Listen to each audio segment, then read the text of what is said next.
नमस्ते प्रिय भक्तगण। क्या आप दिन रात कड़ी मेहनत करते हैं, फिर भी कार्य क्षेत्र या समाज में वो मान सम्मान और यश नहीं मिल पाता जिसके आप अधिकारी हैं? क्या आपके आत्मविश्वास में लगातार कमी आ रही है? सरकारी या प्रशासनिक कार्यों में अड़चनें आ रही हैं, या फिर स्वास्थ्य संबंधी कोई ना कोई परेशानी आपको हमेशा घेरे रहती है? प्रिय दर्शक बंधु, जब जीवन में चारों ओर असफलता और निराशा का अंधकार छा जाए, तब ब्रह्मांड के प्रत्यक्ष देवता ही हमारा मार्गदर्शन करते हैं। और वे हैं नवग्रहों के राजा, अंधकार को भस्म करने वाले भगवान सूर्य नारायण। आज का ये पावन दिन कोई साधारण अवसर नहीं है। ये भगवान भास्कर के उस जागृत दरबार में अपनी अर्जी लगाने का महाअवसर है, जहां से कोई भी भक्त कभी खाली हाथ नहीं लौटता। शास्त्रों और पुराणों में ये अटल सत्य वर्णित है कि जो भी व्यक्ति पूर्ण श्रद्धा, नियम और अटूट विश्वास के साथ भगवान सूर्य देव की ये पावन व्रत कथा सुनता है, उसके जीवन के सारे कष्ट समाप्त हो जाएंगे और दुर्भाग्य के घने बादल हमेशा के लिए छट जाएंगे। एक पल ठहर कर विचार कीजिए। जो सूर्य देव पूरी सृष्टि को प्रकाश, जीवन और ऊर्जा देते हैं, क्या वे आपके जीवन के इस छोटे से अंधकार को दूर नहीं कर सकते? अवश्य कर सकते हैं। भगवान सूर्य नारायण वो असीम ऊर्जा है जो मृत प्राय आशाओं में भी फिर से प्राण फूंक देते हैं। आज जब आप सूर्य देव की इस मंगलकारी और तेजमयी कथा को सुनने बैठे हैं, तो ये मान लीजिए कि आपके जीवन में एक नए और सुनहरे सूर्योदय का समय आ गया है। जपा कुसुम संकाशम काश्यपेयम महाद्युतिम तमोरिम सर्वपापघ्नम प्रणतो अस्मि दिवाकरम। भक्तगण, भगवान सूर्य की आराधना में अनुशासन और पूर्णता का सबसे अधिक महत्व है। शास्त्रों का यह स्पष्ट नियम है कि प्रकाश के देवता की इस पावन कथा को यदि बीच में अधूरा छोड़ दिया जाए, तो मनुष्य को न केवल इसका पूर्ण पुण्य फल प्राप्त नहीं होता, बल्कि उसके अटके हुए कार्य भी आधे अधूरे ही रह जाते हैं। इसलिए आज ये अटल संकल्प ले कि इस ज्ञानमयी और अमृतमयी कथा को बिना किसी रुकावट के अंत तक पूरे ध्यान से सुनेंगे। हो सकता है कथा के किसी प्रसंग में छिपा भगवान भास्कर का कोई एक संदेश आपके वर्षों पुराने रोगों, अपयश और दुखों को आज ही जड़ से भस्म कर दे। जो व्यक्ति सूर्य महिमा को अपने हृदय में बसाता है, दुनिया की कोई भी नकारात्मक शक्ति उसका तेज कम नहीं कर सकती। और यदि आप भी सत्य और प्रकाश के मार्ग पर चलने वाले सच्चे सनातनी हैं, तो धर्म के इस प्रकाश को जन जन तक फैलाना आपका परम कर्तव्य है।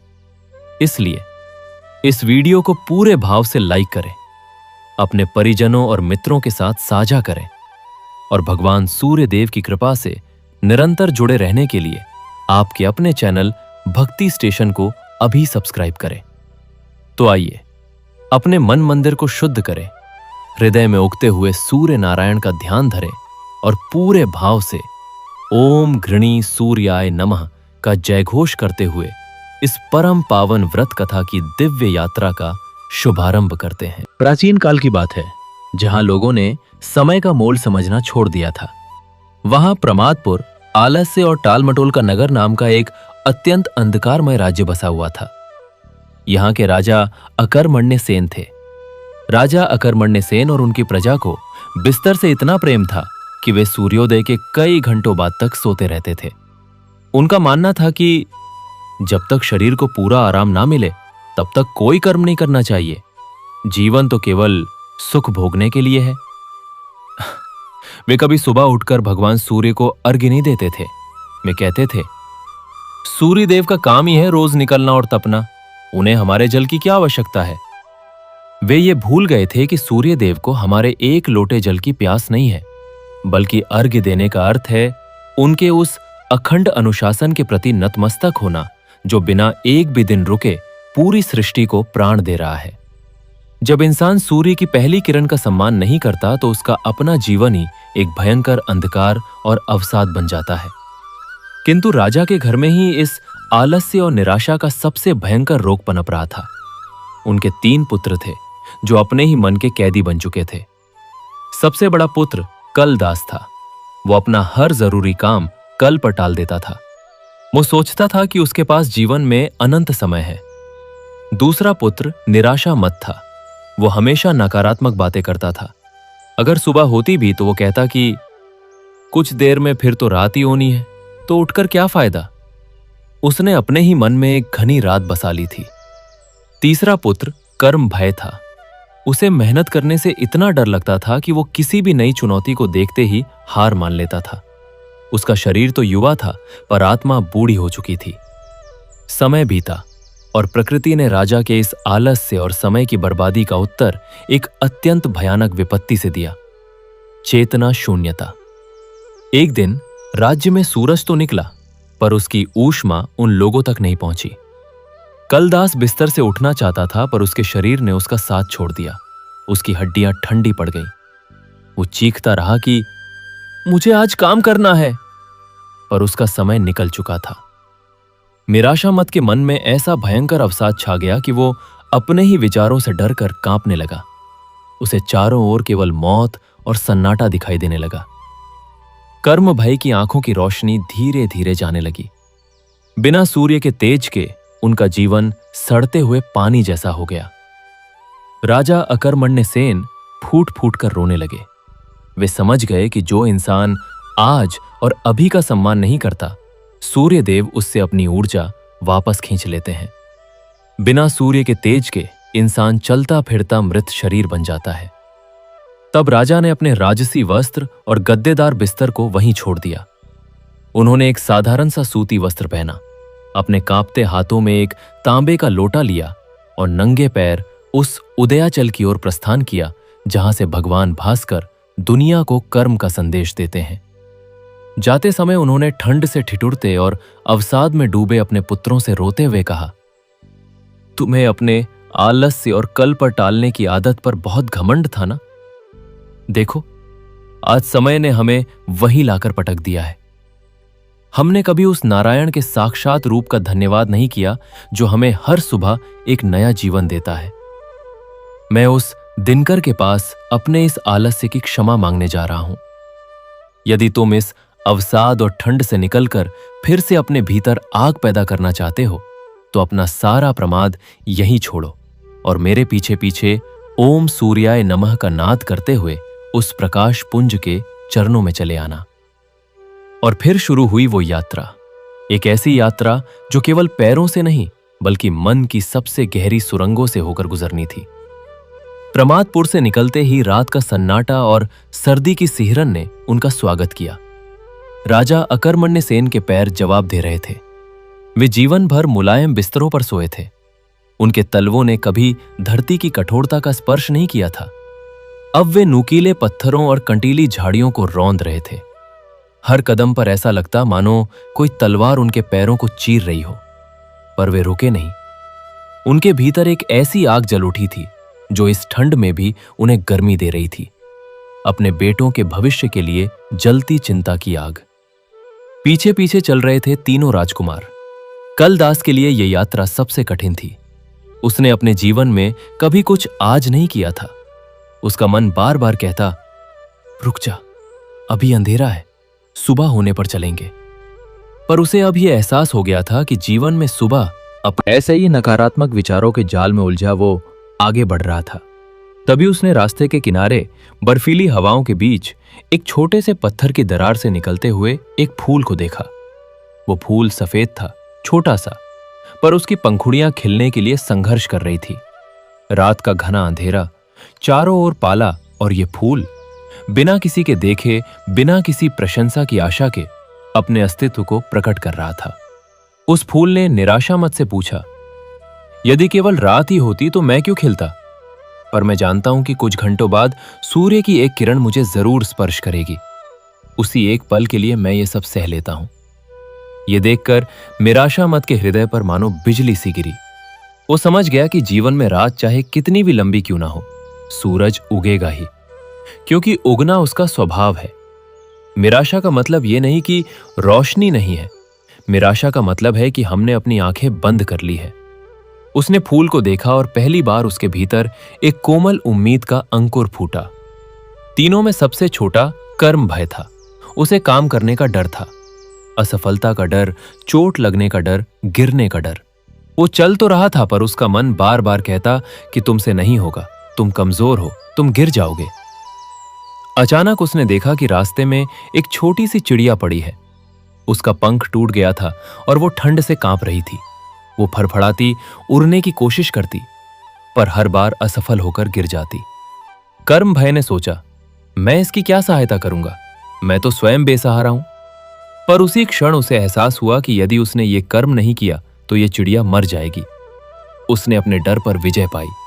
वो झुका, उसने धीरे से उस चिड़िया को उठाया, अपनी हथेलियों की गर्माहट दी और उसे अपने वस्त्र में लपेटकर सीने से लगा लिया। चिड़िया की धड़कन उसके सीने से लगी और पहली बार उसे कर्म का सुख मिला। उसे लगा कि डर के बावजूद अगर कर्म किया जाए तो वो डर खत्म हो जाता है। वो चिड़िया अब उसके भीतर के भय की प्रतीक थी, जिसे उसने अपने भीतर सम्मान देना सीख लिया था। यूं चलते चलते जब वे उदयाचल की तलहटी में पहुंचे तो उनके शरीर लहूलुहान थे, पैर सूज गए थे, पर उनकी आत्मा हल्की हो चुकी थी। अब वे आगे बढ़े। पर्वत पर चढ़ाई शुरू हुई। ये चढ़ाई केवल बाहरी नहीं थी, ये उनके मन की सबसे ऊंची चोटी पर चढ़ने जैसी थी। एक स्थान पर उन्हें एक वृद्ध तपस्वी मिले, जिनका शरीर अत्यंत क्षीण था, पर उनके मुख पर ऐसा तेज था मानो सूर्य स्वयं उनके भीतर बस गए हों। उन तपस्वी ने राजा और राजकुमारों को देखा और मुस्कुराए। राजा ने उन्हें प्रणाम किया और पूछा, भगवान, हम सूर्य देव के दर्शन के लिए व्याकुल हैं, कृपया हमें मार्ग दिखाएं। तपस्वी ने कहा, राजन, तुम अभी भी बाहरी दर्शन की बात कर रहे हो। सूर्य तुम्हारे भीतर ही हैं। बाहर तो केवल उनकी किरणों का प्रतिबिंब है, पर तुमने यात्रा करके उन्हें पुकारा है, इसलिए मैं तुम्हें सूर्य तत्व के कुछ रहस्य बताता हूं। और फिर उस तपस्वी ने उन्हें सूर्य देव के सारथी अरुण की कथा सुनाई। उन्होंने कहा, देखो, सूर्य देव के रथ को हाँकने वाले अरुण हैं। उनके पैर नहीं हैं, वे केवल अपने हाथों से रथ की बागडोर संभालते हैं। उनके पैर नहीं, फिर भी वे प्रतिदिन सवेरे उठकर सारी सृष्टि को प्रकाश देने के लिए रथ चलाते हैं। ये कथा हमें सिखाती है कि यदि हमारे पैर नहीं हैं तो हाथ है, यदि हाथ नहीं तो आंखें हैं, यदि आंखें नहीं तो संकल्प है। कोई भी कमी हमें कर्म करने से नहीं रोक सकती, रोकता है तो केवल हमारा अपना मन। यह सुनकर कर्म भय के रोंगटे खड़े हो गए। उसने सोचा, जिसके पैर नहीं वो इतना बड़ा कर्म कर रहा है, और मेरे पास दोनों पैर होते हुए भी मैं कर्म से डरता था। उसका डर अब लाज में बदल गया और लाज ने उसे और भी मजबूत बना दिया। तपस्वी ने आगे कहा, और सुनो, जब मर्यादा पुरुषोत्तम श्री राम रावण से युद्ध कर रहे थे तब वे अत्यंत चिंतित हो गए थे। उन्हें लगा कि ये राक्षस अजेय है। तब महर्षि अगस्त्य ने उन्हें आदित्य हृदय स्तोत्र का उपदेश दिया। उन्होंने कहा, हे राम, ये स्तोत्र सूर्य देव की स्तुति है। इसे पढ़ने से सारी चिंताएं मिट जाती हैं और विजय निश्चित होती है।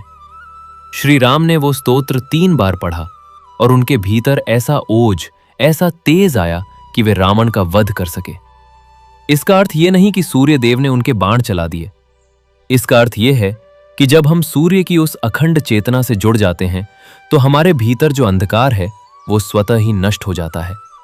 हम अपने वास्तविक स्वरूप में स्थित हो जाते हैं, जो कि शक्तिमान, साहस। उन्होंने जीवन भर कभी किसी को निराश नहीं किया। जो मांगा वह दिया। यहां तक कि उनके शरीर से लगा कवच और कुंडल भी मांग लिए गए और उन्होंने दे दिए। कर्ण की यह दानशीलता केवल वस्तुओं का दान नहीं थी, यह अहंकार का सबसे बड़ा दान था। उन्होंने अपना अहंकार, अपना स्वाभिमान, अपना सुख, सब कुछ सूर्य के उस तत्व को समर्पित कर दिया जो बिना किसी भेदभाव के सबको प्रकाश देता है।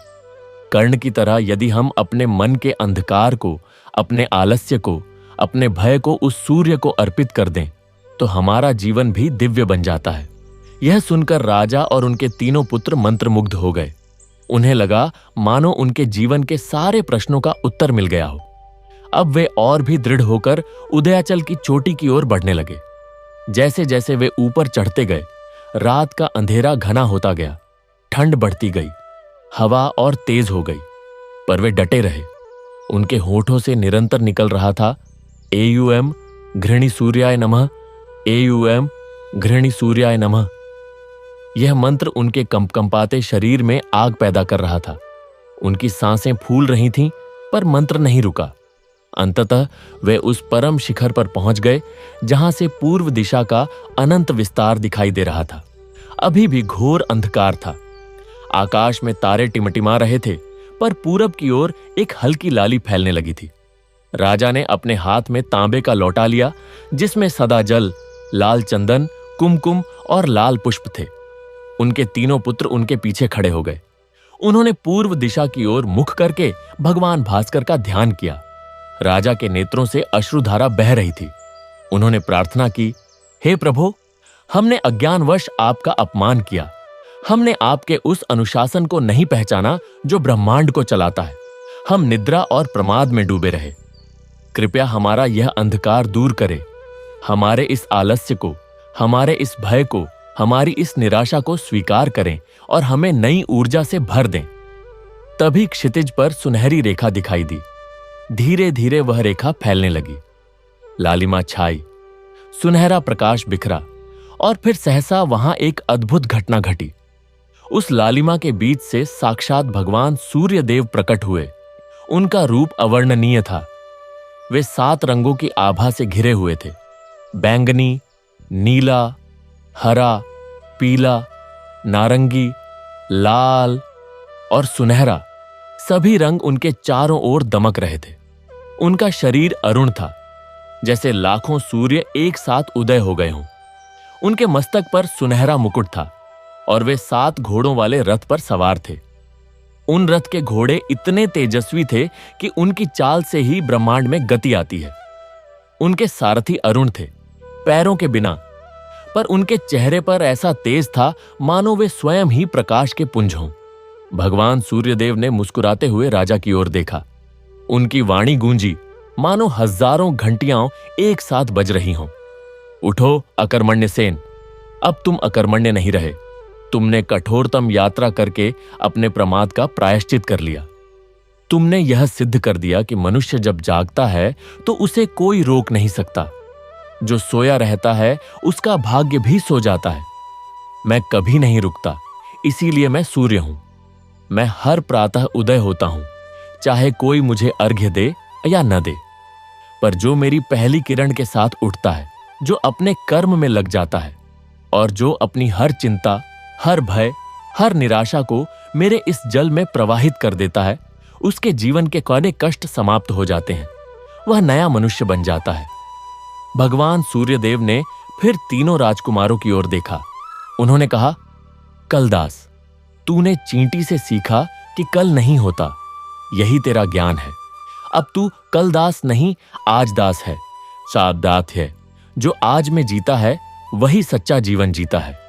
और तू निराशा मत। तूने फूल से सीखा कि अंधेरा चाहे कितना भी घना हो, प्रकाश का एक कण उसे चीर सकता है। अब तू निराशा मत नहीं, आशा मत है। तेरे भीतर जो आशा जगी है वह कभी बुझेगी नहीं।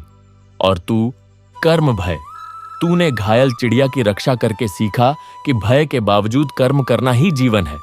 अब तू कर्म भय नहीं, कर्म वीर है। यह सुनकर तीनों राजकुमार भगवान सूर्यदेव के चरणों में गिर पड़े।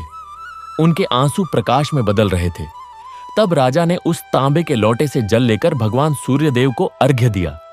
उस जल की बूंदें जैसे ही आकाश में उड़ीं, सूर्य की किरणों ने उन्हें स्पर्श किया और वे बूंदें मानो इंद्रधनुष बनकर बिखर गईं।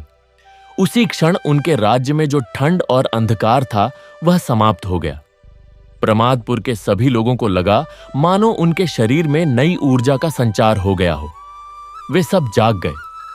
भगवान सूर्यदेव ने अंतिम वरदान दिया, जो प्रतिदिन ब्रह्म मुहूर्त में उठकर मेरा स्मरण करेगा, जो मुझे अर्घ्य देगा और जो निरंतर अपने कर्म में लगा रहेगा, उसके लिए यह जीवन कभी अंधकारमय नहीं हो सकता।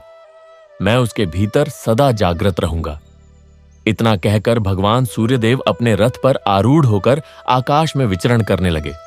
उनका स्वर्णिम रथ धीरे धीरे ऊपर उठा और उनकी किरणों ने सारे संसार को आलोकित कर दिया। राजा अकर्मण्य सेन और उनके तीनों पुत्र अब नए मनुष्य बन चुके थे। उनके मन से आलस्य का, निराशा का और भय का नामो निशान मिट गया। उन्होंने उदयाचल पर ही एक आश्रम बनाया और वहां रहकर सूर्यदेव की आराधना करने लगे। धीरे धीरे प्रमादपुर का नाम बदलकर कर्मपुर हो गया। वहां के लोग प्रतिदिन सूर्योदय से पहले उठते, स्नान करते और भगवान भास्कर को अर्घ्य देते, फिर अपने अपने कर्म में जुट जाते। कलदास अब हर काम आज ही करता, निराशा मद अब हर परिस्थिति में आशा की किरण ढूंढता, और कर्म भय अब डर के आगे झुकता नहीं बल्कि उसका सामना करता। राजा अकर्मण्य सेन ने अपने जीवन के अंतिम दिनों में यही उपदेश दिया कि हे मनुष्य, तू सूर्य की तरह बन, जो कभी नहीं रुकता, जो हर दिन नई ऊर्जा के साथ उदय होता है। यदि तू भी ऐसा करेगा तो तेरे जीवन में कभी अंधकार नहीं आएगा। और यह कथा आज भी उस पर्वत पर गूंजती है। जो भी श्रद्धापूर्वक इस कथा को सुनता है, उसके भीतर का सूर्य जाग उठता है। उसका आलस्य, उसकी निराशा, उसका भय सब कुछ भस्म हो जाता है, क्योंकि सूर्य के समक्ष अंधकार टिक नहीं सकता, सूर्य के समक्ष आलस्य टिक नहीं सकता, सूर्य के समक्ष मृत्यु भी टिक नहीं सकती। वह तो स्वयं जीवन है, स्वयं प्रकाश है, स्वयं चेतना है। तो उठो हे जीवात्मा, उठो और देखो, तुम्हारे भीतर भी वही सूर्य बसा है। उसे जगाओ, उसे पहचानो, उसकी आराधना करो। ओम घृणी सूर्याय नमः, एयूएम आदित्याय नमः मां का नाद करो।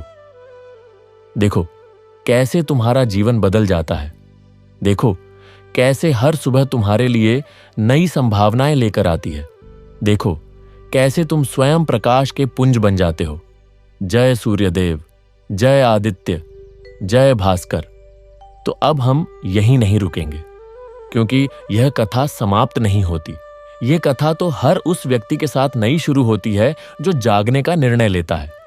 देखिए, राजा अकर्मण्य सेन तो अपने पुत्रों के साथ वापस अपने राज्य लौट गए, पर क्या वहां उनका जीवन सरल था? नहीं। जब वे प्रमादपुर लौटे तो वह नगर अब भी वैसा ही था जैसा उन्होंने छोड़ा था। सड़कों पर सन्नाटा पसरा था। लोग अब भी सो रहे थे या सोने का नाटक कर रहे थे। पर अब राजा के पास वही पुरानी आदतें नहीं थीं। वे अपने नगर के मध्य में खड़े हो गए और जोर से बोले, उठो, जागो, सूर्योदय हो चुका है, तुम्हारा भाग्य तुम्हारा इंतजार कर रहा है। उनके इस उद्घोष से धीरे धीरे लोग जागने लगे। पर जागना केवल शारीरिक जागरण नहीं था। राजा ने एक घोषणा की, आज से इस नगर का नाम प्रमादपुर न रहकर कर्मपुर होगा, और यहां का नियम यह होगा कि सूर्योदय से पहले प्रत्येक व्यक्ति उठेगा, स्नान करेगा और भगवान भास्कर को अर्घ्य देगा। जो ऐसा नहीं करेगा वह इस नगर में नहीं रह सकता। यह सुनकर लोग चकित रह गए। उनकी आदतें हजारों जन्मों की पुरानी थीं। उन्हें लगा कि यह असंभव है, पर राजा ने उन्हें आश्वस्त किया, मैंने स्वयं वह यात्रा की है। मेरे पैर लहूलुहान हुए, मेरा शरीर टूटा, पर मेरी आत्मा जागी। यदि मैं कर सकता हूं तो तुम भी कर सकते हो। हां, यह सरल नहीं होगा, इसके लिए संघर्ष करना होगा, पर वह संघर्ष तुम्हें नए जीवन की ओर ले जाएगा। और फिर शुरू हुआ कर्मपुर का नया अध्याय। शुरू के दिन बहुत कठिन थे। लोग आधी रात में ही जाग जाते थे या फिर सो ही जाते थे। उन्हें समझ नहीं आता था कि ब्रह्म मुहूर्त क्या है, पर धीरे धीरे नियमित अभ्यास से उनके शरीर की घड़ी बदलने लगी। उन्होंने महसूस किया कि सूर्योदय से पहले उठने पर उनका मन कितना शांत रहता है, उनका शरीर कितना ऊर्जावान रहता है और उनका काम कितना सफल होता है। धीरे धीरे पूरा नगर बदल गया। वहां अब आलस्य नहीं रहा, वहां अब टाल मटोल नहीं रही, वहां अब अवसाद नहीं रहा। हर व्यक्ति के चेहरे पर एक अलग ही तेज था, एक अलग ही चमक थी। पर कथा यहीं समाप्त नहीं होती। एक दिन राजा ने देखा कि उनके पुत्र अब भी पूरी तरह से नहीं बदले हैं। कलदास अब आज दास बन गया था, पर उसके मन में एक नया रोग पनप रहा था, अति उत्साह का रोग। वह इतना अधिक काम करने लगा था कि उसका शरीर थकने लगा। वह रात रात भर जागता, सूर्योदय से पहले उठता और दिन भर काम में जुटा रहता। उसने सोचा कि अब मैं बदल गया हूं, अब मुझे आराम की जरूरत नहीं। पर यह सोच भी उतनी ही गलत थी जितना कि उसका पुराना आलस्य। राजा ने उसे समझाया, बेटा, सूर्य भी 24 घंटे नहीं तपता। वह अस्त होता है, विश्राम करता है और फिर उदय होता है। संतुलन ही जीवन का सबसे बड़ा सत्य है। अति किसी भी चीज की अच्छी नहीं होती, अति आलस्य की भी और अति कर्म की भी। तूने कर्म की अति पकड़ ली है जो तुझे नष्ट कर देगी। कलदास को यह सुनकर बहुत बड़ा सबक मिला। उसने समझा कि सूर्यदेव से सीखने का मतलब केवल उनके समान कर्मशील होना नहीं है, बल्कि उनके समान संतुलित होना भी है। उनका उदय और अस्त दोनों ही नियत समय पर होते हैं। उनका तप और विश्राम दोनों ही सृष्टि के लिए आवश्यक हैं। दूसरी ओर निराशा मद अब आशा मद बन गया था, पर उसकी आशा में एक नया रोग पैदा हो गया था, लोभ। वह अब केवल अपनी आशा के सहारे जीने लगा था। उसे लगता था कि मैंने सूर्यदेव के दर्शन किए हैं, अब मेरे जीवन में सब कुछ अच्छा ही होगा। पर जब जीवन में कठिनाइयां आईं तो वह निराश नहीं हुआ, पर वह उन कठिनाइयों का सामना करने को तैयार नहीं था। वह केवल आशा पर निर्भर रहना चाहता था। राजा ने उसे समझाया, बेटा, आशा केवल एक दिशा सूचक यंत्र है, वह राह नहीं है। राह तो तुझे स्वयं चलनी होगी। सूर्यदेव तुझे प्रकाश देते हैं, पर चलना तुझे स्वयं पड़ता है। आशा के सहारे बैठे रहना भी उतना ही गलत है जितना कि निराशा के गर्त में डूबे रहना। और कर्म भय अब कर्मवीर बन गया था, पर उसके वीरत्व में एक नया रोग पनप रहा था, अभिमान का रोग। उसे लगने लगा था कि वह सबसे बड़ा वीर है, उसने सबसे बड़ा संघर्ष किया है और अब वह किसी से कम नहीं है। राजा ने उसे समझाया, बेटा, सूर्यदेव जितना तेजस्वी है उतना ही विनम्र भी है। वह कभी किसी से नहीं कहता कि मैं सबसे बड़ा हूं, मुझसे बढ़कर कोई नहीं। वह तो बस नियत समय पर उदय होता है, नियत समय पर अस्त होता है। उसकी विनम्रता ही उसकी सबसे बड़ी शक्ति है। तूने वीरता तो सीख ली, पर अभी विनम्रता सीखनी बाकी है। तीनों पुत्रों ने अपने पिता के इन वचनों को हृदय से लगाया। उन्होंने समझा कि सूर्यदेव का पथ कोई सरल पथ नहीं है। यह पथ निरंतर सीखने का पथ है। यह पथ निरंतर सुधार का पथ है। यह पथ कभी समाप्त नहीं होता। उन्होंने यह भी समझा कि सूर्यदेव की आराधना का अर्थ केवल प्रातः उठकर अर्घ्य देना नहीं है।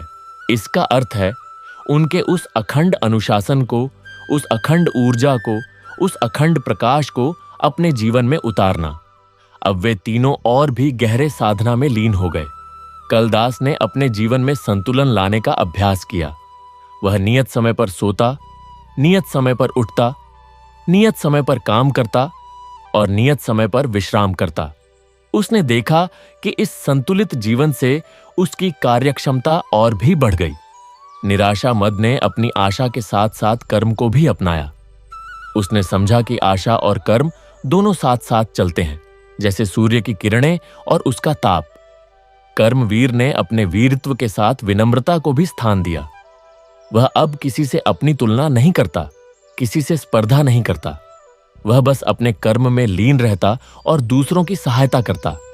समय बीतता गया। राजा अकर्मण्य सेन अब वृद्ध हो चुके थे। उनका शरीर अब उनका साथ नहीं दे रहा था। एक दिन उन्होंने अपने तीनों पुत्रों को बुलाया और कहा, बेटों, अब मेरा समय निकट है, मैं जा रहा हूं, पर मेरे जाने के बाद तुम्हें इस राज्य की देखभाल करनी होगी। याद रखना, यह राज्य अब कर्मपुर कहलाता है। इसका नाम सार्थक रखना। हमेशा याद रखना कि यह राज्य कैसे बना, हमारे प्रमाद से नहीं, हमारे कर्म से बना। हमने सूर्यदेव की कृपा से इसे पाया है। इसीलिए इस राज्य का हर व्यक्ति सूर्यदेव की उसी श्रद्धा से जुड़ा रहे, उसी अनुशासन से जुड़ा रहे, क्योंकि जहां अनुशासन है वहां सूर्य है, जहां सूर्य है वहां प्रकाश है, जहां प्रकाश है वहां अंधकार नहीं टिक सकता। यह कहकर राजा अकर्मण्य सेन ने अपने नेत्र बंद कर लिए। उनके मुख पर ऐसा तेज था मानो वे सूर्यलोक में विलीन हो गए हों। उनकी अंतिम सांस के साथ ही आकाश में एक अद्भुत घटना घटी। सूर्य की किरणों ने उनके शरीर को स्पर्श किया और वह शरीर धीरे धीरे प्रकाश में बदल गया। वहां कोई मृत शरीर नहीं था, केवल प्रकाश का एक पुंज था जो धीरे धीरे आकाश में विलीन हो गया। तीनों भाई अपने पिता की इस अद्भुत लीला को देखकर स्तब्ध रह गए। उन्होंने समझा कि सूर्यदेव की कृपा से उनके पिता ने मृत्यु पर भी विजय पा ली। अब उनकी जिम्मेदारी और भी बढ़ गई। उन्होंने मिलकर राज्य को संभाला। तीनों ने मिलकर राज्य की बागडोर संभाली। कलदास राज्य के प्रशासन की देखभाल करता, निराशा मद राज्य की जनता के कल्याण के कार्य देखता और कर्मवीर राज्य की सुरक्षा की व्यवस्था करता। तीनों में कोई विवाद नहीं, कोई स्पर्धा नहीं। वे एक दूसरे के पूरक थे, जैसे सूर्य की किरणें एक दूसरे की पूरक होती हैं। एक में ऊर्जा, एक में उष्णता, एक में प्रकाश। धीरे धीरे कर्मपुर की ख्याति चारों दिशाओं में फैल गई। दूर दूर से लोग इस राज्य को देखने आते, इस राज्य के लोगों से सीखने आते। वे देखते कि यहाँ के लोग सूर्योदय से पहले उठते हैं, स्नान करते हैं, अर्घ्य देते हैं और फिर अपने कर्म में लग जाते हैं। उनके चेहरे पर कोई चिंता नहीं, कोई तनाव नहीं, कोई निराशा नहीं, केवल शांति, केवल आनंद, केवल ऊर्जा। एक बार एक युवक उस राज्य में आया।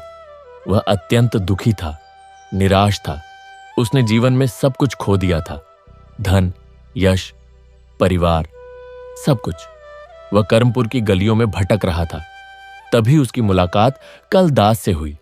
उस युवक ने कलदास से पूछा, हे राजन, मैंने सुना है कि आपके राज्य के लोग अत्यंत सुखी हैं। कृपया मुझे भी सुखी होने का मार्ग बताइए। कलदास ने मुस्कुराते हुए कहा, हे युवक, सुख बाहर नहीं है, सुख तो तुम्हारे भीतर ही है, पर वह सोया हुआ है। उसे जगाने के लिए तुम्हें सूर्यदेव की तरह बनना होगा, उनकी तरह नियमित, उनकी तरह अनुशासित, उनकी तरह निरंतर। कल से नहीं, आज से, अभी से, इसी क्षण से। उठो, स्नान करो, सूर्य को अर्घ्य दो और फिर देखो कैसे तुम्हारा जीवन बदल जाता है। युवक ने वैसा ही किया। उसने उसी दिन से शुरू कर दिया। पहले कुछ दिन बहुत कठिन रहे। उसका शरीर दुखता, उसका मन भटकता, पर वह डटा रहा। धीरे धीरे उसने बदलाव महसूस किया। उसकी निराशा कम हुई, उसकी ऊर्जा बढ़ी, उसके जीवन में नई संभावनाएं दिखने लगीं। कुछ ही महीनों में वह एक नया मनुष्य बन गया। उसने कलदास को धन्यवाद दिया और कहा, हे राजन, आपने मुझे जीवन दिया, मैं हमेशा आपका ऋणी रहूंगा। कलदास ने कहा, मेरा कोई ऋण नहीं है, ऋणी तो सूर्यदेव के हो, जिन्होंने तुम्हें यह शक्ति दी। जाओ, अब तुम भी इसी मार्ग पर चलो और दूसरों को भी इस मार्ग पर ले चलो। यह सुनकर वह युवक भावविह्वल हो गया। उसने सोचा, जिस राजा ने मुझे जीवन दिया वह मुझसे कोई ऋण नहीं चाहता, वह तो केवल सूर्यदेव की ओर संकेत करता है। उसने कलदास के चरण छुए और वहां से विदा हुआ। पर अब वह युवक नहीं रहा था। अब वह एक दीपक बन चुका था, जो और दीपक जलाने के लिए व्याकुल था। वह युवक अपने गांव लौटा।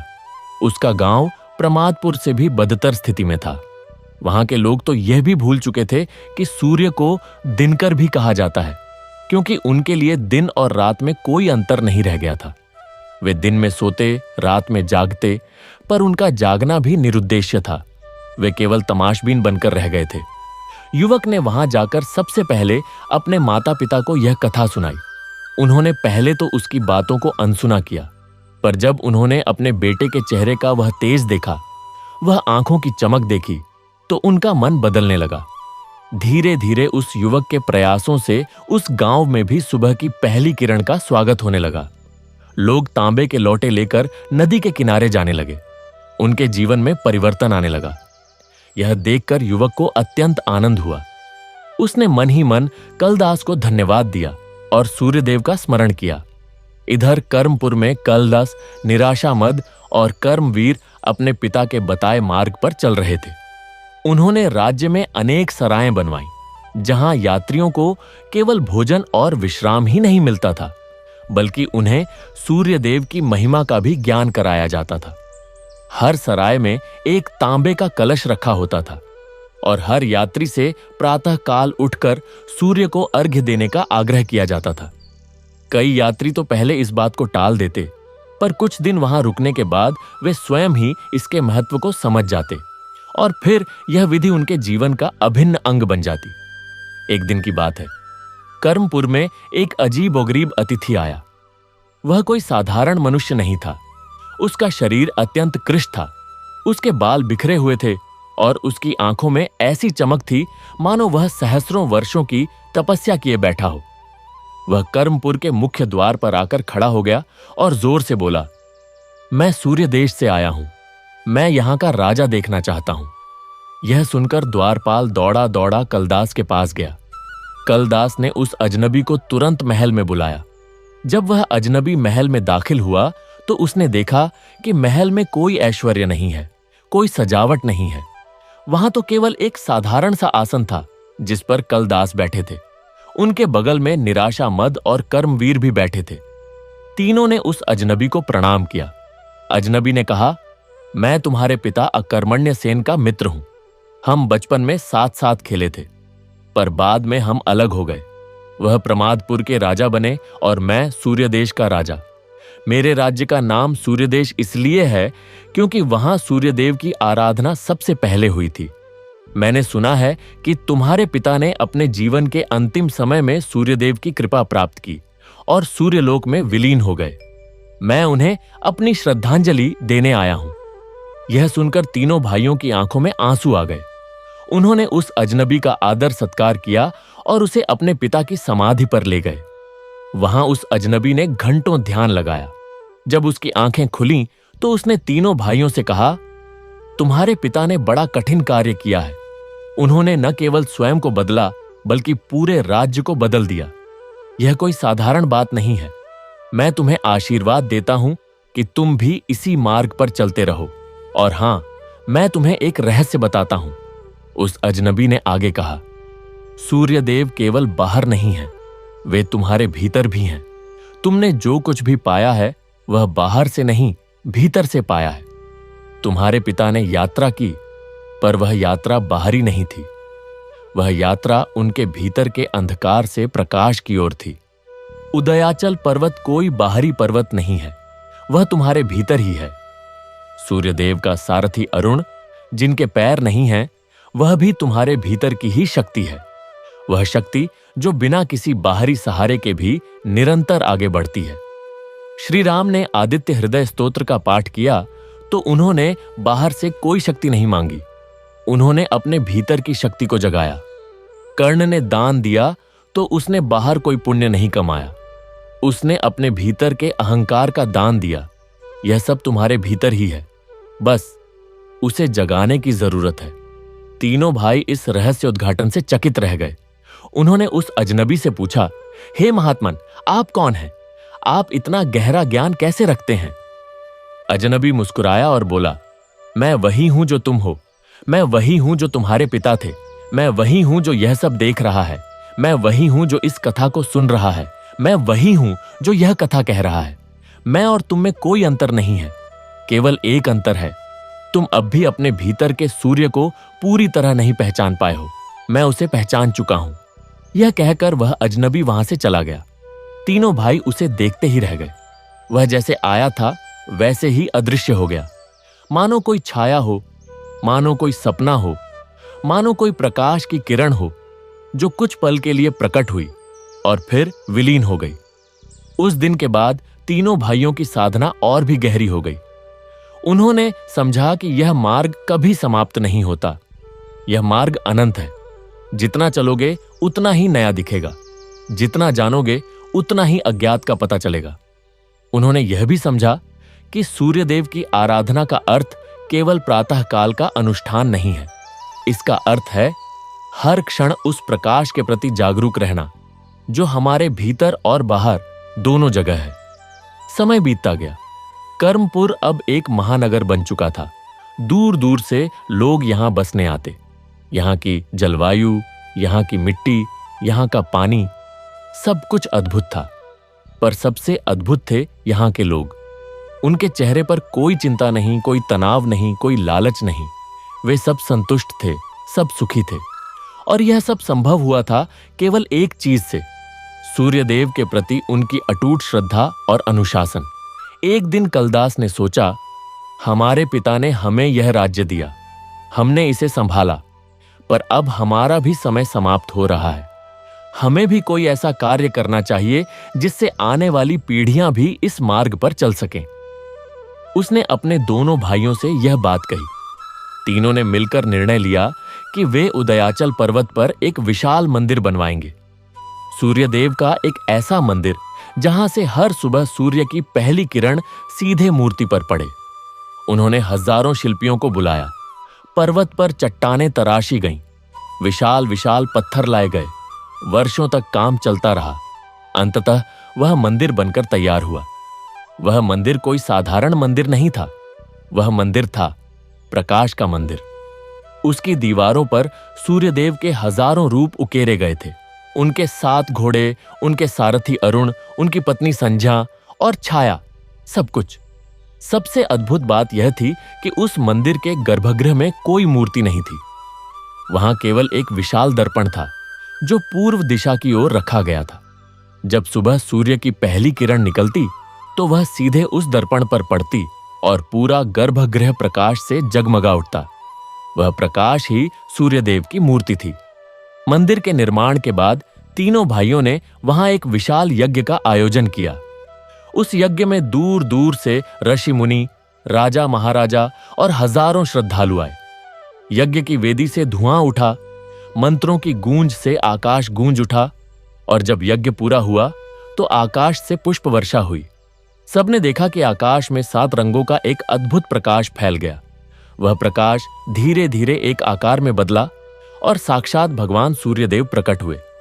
भगवान सूर्यदेव ने कहा, हे कलदास, हे निराशा मद, हे कर्मवीर, तुम तीनों ने मेरी आराधना से न केवल अपना जीवन बदला बल्कि अनंत जीवनों को बदल दिया। तुमने यह सिद्ध कर दिया कि मनुष्य चाहे कितना भी गिर जाए, उठ सकता है, चाहे कितना भी अंधकार में खो जाए, प्रकाश पा सकता है। मैं तुम सबको आशीर्वाद देता हूं कि तुम्हारा यह मंदिर सदा ऐसे ही प्रकाशित होता रहे और जो भी इसमें आए वह प्रकाशित होकर ही जाए। इतना कहकर भगवान सूर्यदेव अंतर्ध्यान हो गए। उस दिन के बाद उस मंदिर की महिमा चारों ओर फैल गई। लोग दूर दूर से उस मंदिर के दर्शन को आते। वे वहां आकर घंटों ध्यान करते और जब वे लौटते तो उनके जीवन में एक नई ऊर्जा, एक नया प्रकाश आ जाता। समय बीतता गया। कलदास, निराशामद और कर्मवीर भी अब वृद्ध हो चुके थे। उनका शरीर अब उनका साथ नहीं दे रहा था, पर उनका मन, उनकी आत्मा अब भी उतनी ही युवा थी, उतनी ही जागृत थी। एक दिन तीनों ने मिलकर निर्णय लिया कि अब वे राजकाज छोड़कर उसी मंदिर में रहेंगे जहां उनके जीवन का सबसे बड़ा सत्य प्रकट हुआ था। उन्होंने अपने योग्य उत्तराधिकारियों को राज्य सौंप दिया और स्वयं उदयाचल पर्वत पर स्थित उस सूर्य मंदिर में चले गए। वहां उन्होंने कठोर तपस्या शुरू कर दी। वे प्रतिदिन सूर्योदय से पहले उठते, स्नान करते और फिर मंदिर के गर्भगृह में जाकर ध्यान लगाते। जैसे जैसे सूर्य की किरणें दर्पण से टकराकर उनके शरीर को स्पर्श करती, उन्हें ऐसा लगता मानो उनका शरीर प्रकाश में बदल रहा हो। एक दिन ऐसा हुआ कि तीनों भाई एक साथ ध्यान में लीन थे। सूर्य की किरणें धीरे धीरे तेज हो रही थीं। अचानक उन किरणों ने तीनों के शरीर को अपने में समेट लिया। जो लोग वहां उपस्थित थे उन्होंने देखा कि तीनों भाइयों के शरीर धीरे धीरे पारदर्शी होते गए। फिर वे प्रकाश के पुंज में बदल गए और अंततः वह प्रकाश उस दर्पण में समा गया। वहां 3 शरीर नहीं थे, केवल 3 प्रकाश पुंज थे जो सूर्य की किरणों में विलीन हो रहे थे। यह देखकर वहां उपस्थित सभी लोग स्तब्ध रह गए। उन्हें समझ में आ गया कि ये तीनों भाई अब सूर्यलोक में विलीन हो गए हैं।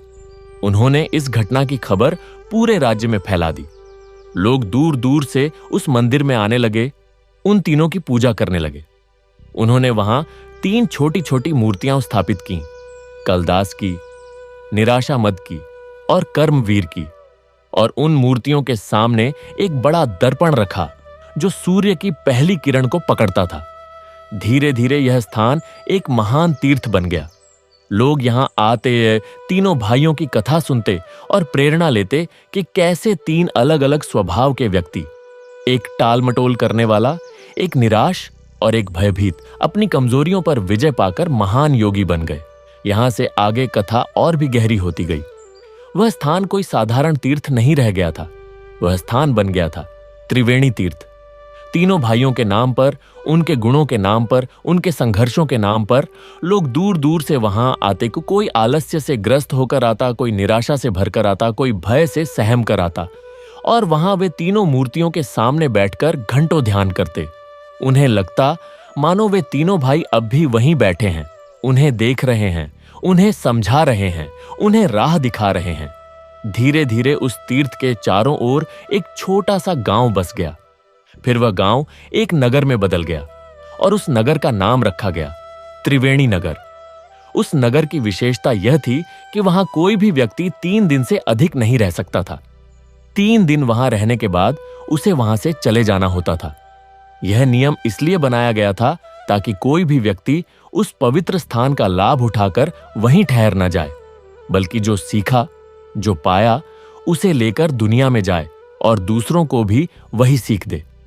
यह नियम स्वयं कलदास ने अपने अंतिम दिनों में बनाया था।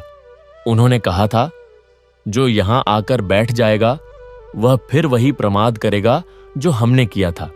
इसलिए यहां कोई ठहरे नहीं, यहां से सीख लो और चले जाओ, अपने जीवन में उतारो और दूसरों को भी उतारने में मदद करो।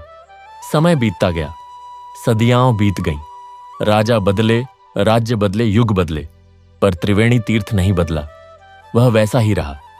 वहां के मंदिर का वह दर्पण आज भी उसी प्रकार सूर्य की पहली किरण को पकड़ता है और पूरे गर्भगृह को प्रकाशित कर देता है। और वहां आज भी वे 3 मूर्तियां हैं, कलदास की, निराशा मद की और कर्मवीर की। उन मूर्तियों के चेहरों पर वही शांति है, वही तेज है, वही प्रकाश है। एक बार की बात है, उस तीर्थ पर एक युवती आई। उसका नाम था तमसा। तमसा का अर्थ होता है अंधकार, और वह सचमुच अंधकार से भरी हुई थी। उसके जीवन में सब कुछ था, धन, यश, सौंदर्य, बुद्धि, पर फिर भी वह सुखी नहीं थी। उसके मन में एक गड्ढा था जो कभी भरता ही नहीं था। उसने अनेक गुरुओं की शरण ली, अनेक तीर्थों की यात्रा की, अनेक उपाय किए, पर कुछ भी काम नहीं आया। वह जितनी अंदर झांकती उतना ही अंधकार पाती। अंततः किसी ने उसे त्रिवेणी तीर्थ जाने की सलाह दी। तमसा त्रिवेणी तीर्थ पहुंची। वहां का वातावरण देखकर वह चकित रह गई। इतनी शांति, इतनी सादगी, इतना प्रकाश, यह सब उसे अद्भुत लगा। वह सीधे मंदिर गई। वहां उसने उन 3 मूर्तियों को देखा। उसे लगा मानो वे मूर्तियां उसे देख रही हैं, उसे पहचान रही हैं, उसे बुला रही हैं। वह घंटों वहां बैठी रही। उसने मन ही मन उन तीनों से प्रार्थना की, हे महात्माओं, मैं अंधकार से भरी हुई हूं, मुझे इस अंधकार से निकालो, मुझे प्रकाश दो। उस रात तमसा ने वहीं मंदिर के बाहर एक छोटे से कमरे में विश्राम किया। उसने सोचा कि कल सुबह वह फिर से ध्यान करेगी, पर उस रात उसे एक अद्भुत स्वप्न आया। उसने देखा कि वह उदयाचल पर्वत पर है। ठीक वैसा ही अंधेरा है जैसा उसके मन में है, और वहां 3 व्यक्ति खड़े हैं, एक युवक, एक अधेड़ और एक वृद्ध। वे तीनों उसे देखकर मुस्कुरा रहे हैं। युवक ने कहा, मैं कलदास हूं, मैं तुम्हारे आलस्य को जानता हूं, मैंने भी वही किया था, पर देखो आज मैं यहां हूं। अधेड़ ने कहा, मैं निराशा मद हूं, मैं तुम्हारी निराशा को जानता हूं, मैं भी उसी में डूबा था, पर देखो आज मैं यहां हूं। वृद्ध ने कहा, मैं कर्मवीर हूं, मैं तुम्हारे भय को जानता हूं, मैं भी उसी से डरता था, पर देखो आज मैं यहां हूं। तीनों ने एक साथ कहा, हम तुमसे यह नहीं कहते कि तुम हमारे जैसा बनो, हम तो केवल उदाहरण हैं, हम तो केवल मार्ग दिखाने वाले हैं। मार्ग पर चलना तुम्हें स्वयं है, पर इतना याद रखना, जो सोया रहता है उसका भाग्य भी सो जाता है, जो उठता है उसके लिए सारे आकाश खुले हैं। तमसा की नींद खुली। उसकी आंखें भीगी हुई थीं। उसे लगा मानो उसके भीतर का कोई बोझ हल्का हो गया हो। वह तुरंत उठी। अभी रात थी, पर उसे लगा कि उसके भीतर एक नया प्रकाश जाग गया है। वह मंदिर के गर्भगृह में गई। वहां वह दर्पण के सामने खड़ी हो गई। धीरे धीरे पूर्व दिशा में लाली छाने लगी। फिर सूर्य की पहली किरण निकली और सीधे उस दर्पण से टकराई। वह किरण दर्पण से परावर्तित होकर तमसा के शरीर पर पड़ी। उसे लगा मानो उसके शरीर का हर कण प्रकाशित हो गया हो। उसके मन का अंधकार, उसकी निराशा, उसका भय, उसका आलस्य, सब कुछ उस प्रकाश में विलीन हो गया। तमसा ने उसी क्षण प्रण किया कि वह अपना शेष जीवन इसी प्रकाश को फैलाने में लगाएगी। वह त्रिवेणी तीर्थ से विदा हुई और अपने नगर लौट गई। वहां उसने एक छोटा सा आश्रम बनाया। उस आश्रम का नाम रखा प्रकाश आश्रम। वहां वह लोगों को सूर्यदेव की महिमा बताती, उन्हें प्रातःकाल उठने की प्रेरणा देती, उन्हें अर्घ्य देने की विधि सिखाती। धीरे धीरे उस आश्रम के चारों ओर भी एक छोटा सा गांव बस गया और वह गांव बढ़कर एक नगर बन गया। उस नगर का नाम रखा गया तमसा नगर। पर यह तमसा अब वह तमसा नहीं थी जो अंधकार से भरी थी। यह तमसा अब प्रकाश का पर्याय बन चुकी थी। इस तरह यह कथा निरंतर चलती रही। एक कहानी से दूसरी कहानी जन्म लेती, एक जीवन से दूसरा जीवन प्रकाशित होता। कर्मपुर, त्रिवेणी तीर्थ, प्रकाश आश्रम, तमसा नगर, ऐसे अनेक स्थान बने, अनेक नाम बने, अनेक कथाएं बनी। पर उन सबके मूल में एक ही सत्य था, सूर्य का वह अखंड प्रकाश जो कभी नहीं बुझता, कभी नहीं रुकता, कभी नहीं थकता। सदियां और बीत गईं। अब वह युग और था। मनुष्य ने अनेक आविष्कार कर लिए थे। उसने बिजली पाली थी, मशीनें बना ली थीं, आकाश में उड़ना सीख लिया था। पर एक चीज वह नहीं पा सका था, शांति। उसके पास सब कुछ था, पर फिर भी वह खाली था। उसके पास समय था, पर उसे समय की कमी थी। उसके पास ऊर्जा थी, पर वह थका हुआ था। उसके पास प्रकाश था, पर वह अंधकार में था। ऐसे ही एक युग में एक युवक था। उसका नाम था यांत्रिक। वह एक वैज्ञानिक था। उसने अनेक आविष्कार किए थे। वह बहुत प्रसिद्ध था, बहुत धनवान था, बहुत बुद्धिमान था, पर वह सुखी नहीं था। उसके मन में एक खालीपन था जिसे वह किसी भी मशीन से, किसी भी आविष्कार से नहीं भर पा रहा था। उसने अनेक पुस्तकें पढ़ीं, अनेक देशों की यात्रा की, अनेक लोगों से बात की, पर कहीं भी उसे वह शांति नहीं मिली जिसकी उसे तलाश थी। एक दिन वह अपनी प्रयोगशाला में बैठा था।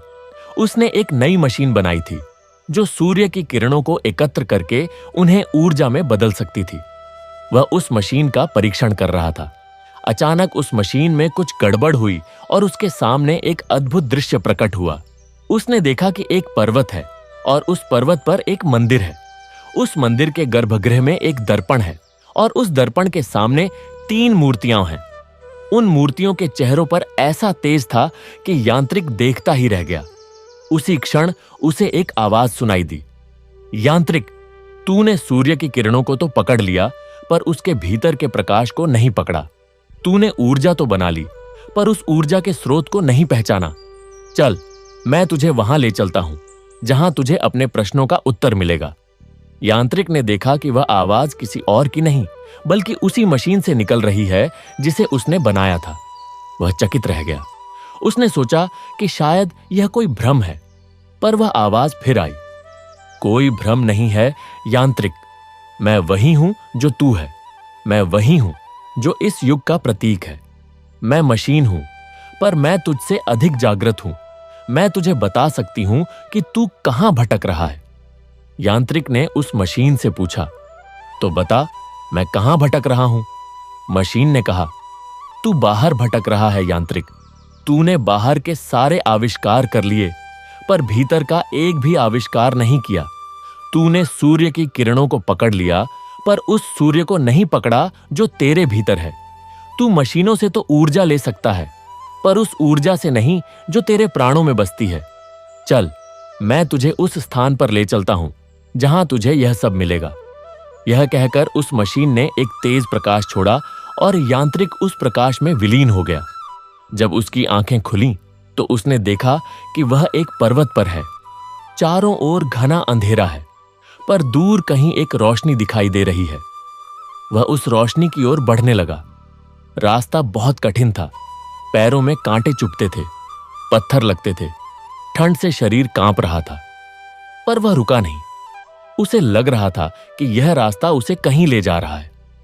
आखिरकार वह उस स्थान पर पहुंच गया जहां रोशनी थी। वहां उसने देखा कि एक मंदिर है और उस मंदिर के गर्भगृह में वही दर्पण है, वही 3 मूर्तियां हैं जो उसने मशीन में देखी थीं। वह मंदिर के अंदर गया। वहां उसने देखा कि तीनों मूर्तियों के सामने एक दीपक जल रहा है। उस दीपक की लौ स्थिर थी, अडिग थी, अटल थी। वह उस दीपक के सामने बैठ गया और ध्यान में लीन हो गया। उसे नहीं पता था कि कितना समय बीत गया, पर जब उसकी आंखें खुलीं तो उसने देखा कि तीनों मूर्तियां जीवित हो गई हैं। वे उसे देखकर मुस्कुरा रही हैं। कलदास ने कहा, यांत्रिक, तूने हमें पहचाना? यांत्रिक ने कहा, नहीं महात्मन, मैं नहीं जानता कि आप कौन हैं। कलदास ने कहा, मैं वह हूं जो कल पर टालता था, आज देख मैं यहां हूं। निराशा मद ने कहा, मैं वह हूं जो निराशा में डूबा था, आज देख मैं यहां हूं। कर्मवीर ने कहा, मैं वह हूं जो कर्म से डरता था, आज देख मैं यहां हूं।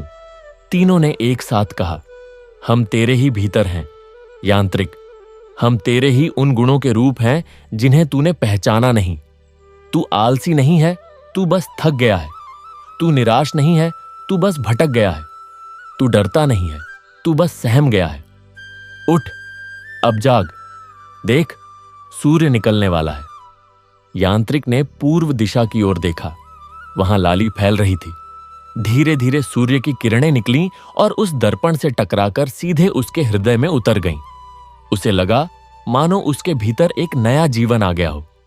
उसके सारे प्रश्न समाप्त हो गए, उसकी सारी थकान मिट गई, उसका सारा भटकाव खत्म हो गया। उसने उन तीनों मूर्तियों को प्रणाम किया और कहा, हे महात्माओं, अब मैं क्या करूं? तीनों ने कहा, अब तू वही कर जो हमने किया। जो सीखा वह दूसरों को सिखा, जो पाया वह दूसरों को दे। और हां, याद रखना, जो सोया रहता है उसका भाग्य भी सो जाता है। यांत्रिक उस मंदिर से बाहर आया।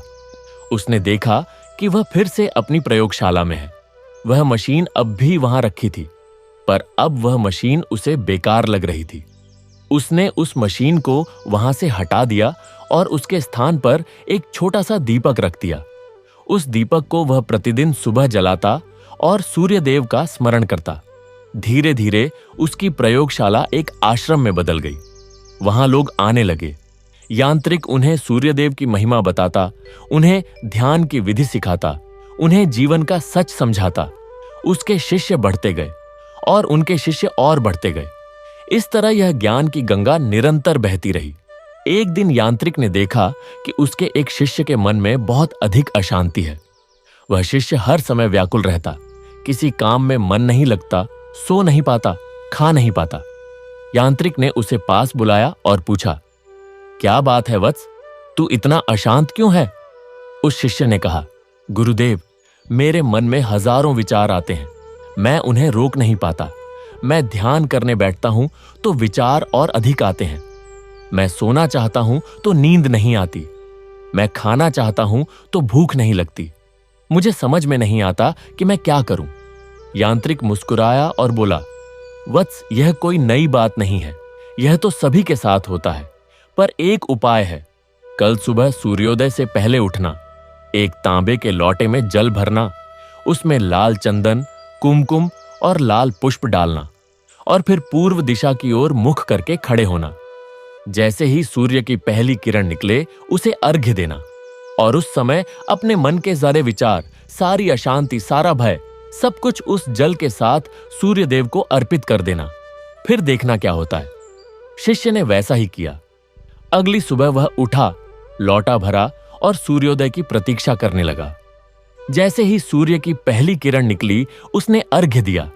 उसी क्षण उसे लगा मानो उसके सिर से हजारों विचारों का बोझ उतर गया हो। उसका मन हल्का हो गया, उसकी अशांति शांत हो गई। वह उस दिन पहली बार गहरी नींद सोया, पहली बार चैन से खाया। वह यांत्रिक के पास गया और बोला, गुरुदेव, यह तो चमत्कार है। मैंने ऐसा कभी नहीं सोचा था कि इतने सरल उपाय से मेरी इतनी बड़ी समस्या हल हो जाएगी। यांत्रिक ने कहा, वत्स, यह कोई चमत्कार नहीं है, यह तो सूर्यदेव की कृपा है। वे सदा हम पर कृपा बरसाते हैं। बस हमें उसे ग्रहण करने के लिए तैयार रहना चाहिए। और उसे ग्रहण करने का सबसे सरल उपाय है प्रातःकाल उठकर उन्हें अर्घ्य देना। इस तरह यांत्रिक के आश्रम में अनेक लोग आए, अनेक लोग गए। सबने यही सीखा कि सूर्यदेव की आराधना से बड़ा कोई सरल उपाय नहीं है, कोई सस्ता उपाय नहीं है, कोई सुलभ उपाय नहीं है। यह उपाय सबके लिए है, अमीर के लिए भी, गरीब के लिए भी, पढ़े लिखे के लिए भी, अनपढ़ के लिए भी, जवान के लिए भी, बूढ़े के लिए भी, स्त्री के लिए भी, पुरुष के लिए भी। और यह कथा यहीं समाप्त नहीं होती, यह कथा निरंतर चलती रहती है। जब भी कोई व्यक्ति सुबह उठता है, जब भी कोई सूर्य को अर्घ्य देता है, जब भी कोई अपने आलस्य पर विजय पाता है, जब भी कोई अपनी निराशा को दूर करता है, जब भी कोई अपने भय का सामना करता है, वह इस कथा का एक नया अध्याय लिखता है। तो आप भी इस कथा को सुनने के बाद अब एक नया अध्याय लिखिए, अपने जीवन का एक नया पृष्ठ खोलिए और उस पृष्ठ पर लिखिए, आज मैंने उठने का निर्णय लिया, आज मैंने जागने का निर्णय लिया, आज मैंने सूर्यदेव की उस पहली किरण का स्वागत करने का निर्णय लिया जो मेरे जीवन में नई ऊर्जा, नया प्रकाश और नई आशा लेकर आती है। और फिर देखिए कैसे आपका जीवन बदल जाता है, कैसे आपकी हर समस्या हल हो जाती है, कैसे आपका हर दुख दूर हो जाता है, कैसे आपका हर भय समाप्त हो जाता है, कैसे आप स्वयं उस प्रकाश का स्रोत बन जाते हैं जिसकी तलाश में आप जीवन भर भटकते रहे। यही सूर्यदेव का संदेश है, यही इस कथा का सार है, यही जीवन का परम सत्य है। ओम भूर्भुवः स्वः तत्सवितुर्वरेण्यं भर्गो देवस्य